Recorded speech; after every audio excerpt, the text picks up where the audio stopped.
I saw Ben Affleck is Rip the other day. Wait, what? Hold on. It is? It's just The Rip? Oh, with Ben Affleck. And Matt Damon. You sure? Ben Affleck is pretty ripped in this. Anyway, I saw The Rip with Matt Damon and Ben Affleck, and we're going to talk about it. Hey, I'm Mike. I study film, I work in TV, and if you love movies as much as I do, hit that subscribe button and get notified when new content's posted. There won't be any spoilers in this review, so if you haven't seen the film yet, bookmark this and come back. Truth be told, the first half of The Rip is a little off-putting, and I'm not going to speculate on why that is.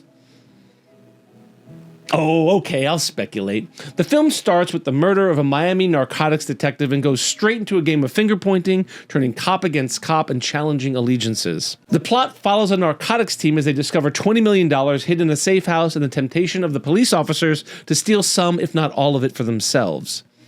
The two things that I had heard about The Rip was first, that it worked out a deal to pay the entire crew an equitable share of the movie's proceeds. The first of its kind in Hollywood, and hopefully not the last. And second, about how Netflix is making filmmakers change their stories to keep the attention of people who are second screen watching. You know, watching at home with a phone or tablet in your hands. For example, Netflix insisted that there be an action scene at the very onset of the film to really grab people's attention.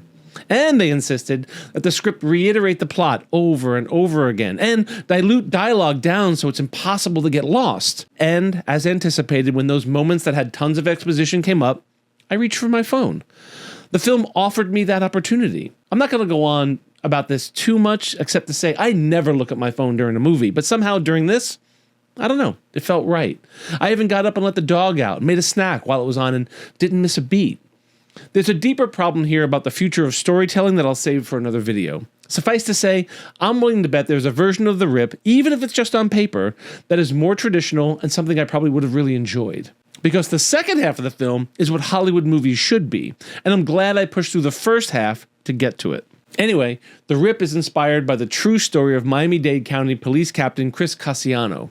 In 2016, Cassiano and his narcotics squad raided a home in Miami and uncovered $20 million hidden inside.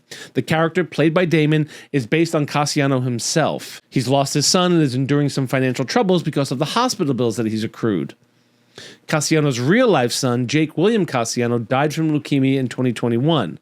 Like I said, it's loosely based on true events. In real life, Cassiano's son would have been battling cancer, but either way, the film gave Damon's character ample motivation for stealing money. Oh, and in real life, there was no dirty cop in the group, but the temptation of finding $20 million does make for a good movie.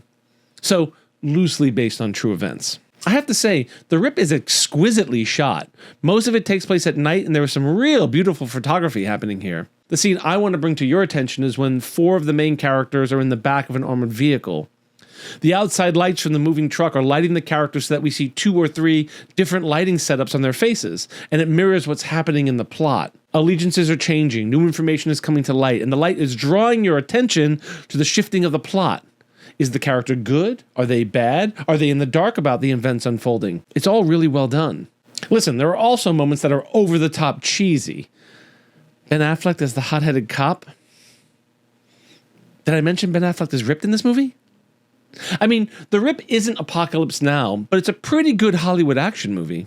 I grew up in the 80s, and this is what movies were like. Cars being thrown around like they're toys, characters spraying machine gun fire all over neighborhoods and out of moving car windows with reckless abandon. And not hitting anyone except the NPCs. That's the non-player characters, for those who don't know. As 1980s action movies go, it's pretty good. The Rip also supports a huge cast. In addition to Damon and Affleck, The Rip features Teyana Taylor, Stephen Yeun, Friday Night Lights coach Kyle Chandler, and a few other faces you'll likely recognize. In fact, I was wondering why Casey Affleck didn't play Ben's on-screen brother. Seems like he would have been a natural. Whatever mistakes The Rip commits in the first hour, it totally makes up for in the second, if you can stay off your phone long enough to make it there. Anyway, those are my thoughts on The Rip. I'd love to read yours in the comments below. As always, film is about community. I'm Mike, and I love movies.